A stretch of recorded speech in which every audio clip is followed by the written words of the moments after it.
Hey, Jason Rogers here, and before we get into the main video, I wanted to add one extra consideration I forget to add and talk about in the main video I just filmed that you really want to consider before closing your first deal, and that is your taxes and your accounting.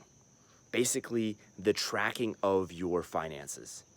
It's pretty darn difficult to really know where your business stands if you're not keeping a close eye on your money. Maybe you have a financial background, maybe you don't. And if you don't, or if you don't want to put the time into your accounting, almost certainly you're going to want to hire that out or bring somebody in. Perhaps you've recruited a top accounting firm you want to work with. Perhaps you're working with a smaller accounting firm, depending on your long-term goals as far as scaling, as far as recruiting investment, and as far as cost and how much you want to deploy to bookkeeping and accounting. Those are some considerations on that front. But I wanted to start the video with the one main thing I'm thinking about a lot before we close our first deal here on the 9th that I forgot to mention in the main video. And with that, let's get into the main video, and I'll see you there in just a second.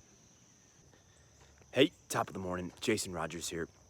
It's about 6:15 a.m. on Saturday, August 3rd. I'm shooting this video for you. I have my coffee with me, and by the way, one second here. Thank you so much. Let's roll. Now, I'm shooting this video for you because we are going to be closing our deal on August 9th at 11:30 a.m. Central Time. So that's 6 days from now. And for many of you who have been watching the videos that I've been putting out, since I first announced on YouTube that I decided I was going to start a business and grow it through acquisition in the manufactured housing industry, right? Many of you have been following this process. And now I figured it would be a good time to quickly discuss with you what the main considerations I and we are having in the final week before closing. The first big macro subject we should talk about quickly is insurance. Now, I'll admit, insurance isn't exactly the most exciting topic for me to discuss at 6:15 a.m. on a Saturday, but depending on the industry you're in, it could be extremely relevant for you. Certainly for us, it's actually literally a lending requirement. I personally needed to, and am currently in the process of, procuring life insurance, a $1.2 million policy that is basically meant to be a buffer for the note that I've procured with the seller. I'll talk about the financing of this deal once it closes. But one of the two requirements the seller had is, hey, if I'm going to lend you $1.125 million, I want you to have a life insurance policy that is equal to or greater than the amount of the note I'm lending you, because I'm the guarantor, right? If you're not willing to sign on the dotted line for your first deal, then don't get into business, right? There's going to be a little bit of that risk. And so he wants to de-risk the deal because remember the conversations we've had prior, debt doesn't have upside, equity does. I'll make more videos about that in the future. But in the case of a bank note or a seller finance note, he's trying to get those assurances that if anything happened to happen to me, that he would get paid the money. So life insurance. Next, property insurance. And that's because we're in the real estate space and we have procured property insurance. It was another in the second main requirement of the lender, again, also the seller who we are working with. I won't go into that at length, but what I will say is I was grateful that the requirement the lender / our seller had was very similar to what we wanted. That made it easier. And time out, check out that sun. Or that orange hue. You're probably not able to see it that well on the iPhone, but at any rate, I had to take a look.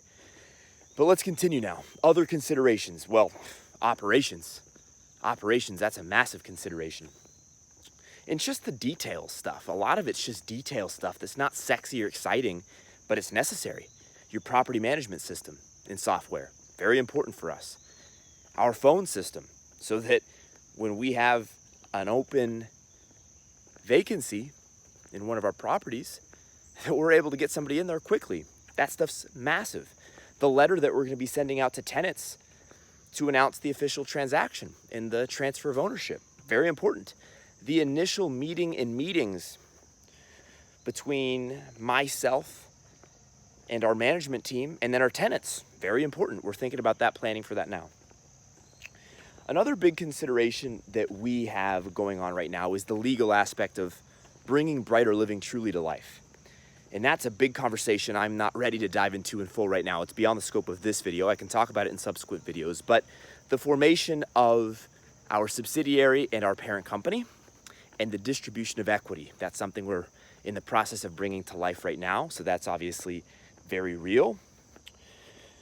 And there are other considerations. Boy, there are a million of other things on my mind right now. But as far as the closing, obviously a big one is the actual time and date of closing, making sure that the event is notarized, making sure that everybody is there that needs to be there, making sure that all the documents I need to bring are brought, making sure that everything basically happens smoothly on that date, which is the 9th of August.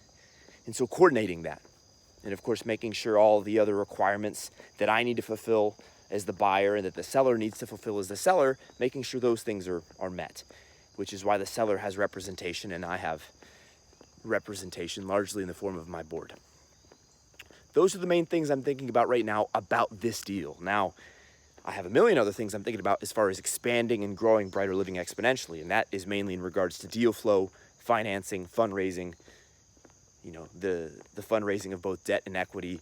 And I would say for us, really using this first acquisition as a foundation for us to build the pyramid, right? So that's macro thinking, and I won't go into that right now because this is supposed to be a conversation about preparing for closing and then operating your first deal. And so I'll leave it at that. So let me know now, what questions do you have? Drop them below. I would point, but I've got my coffee, which by the way reminds me I'm going to enjoy that as I sign off.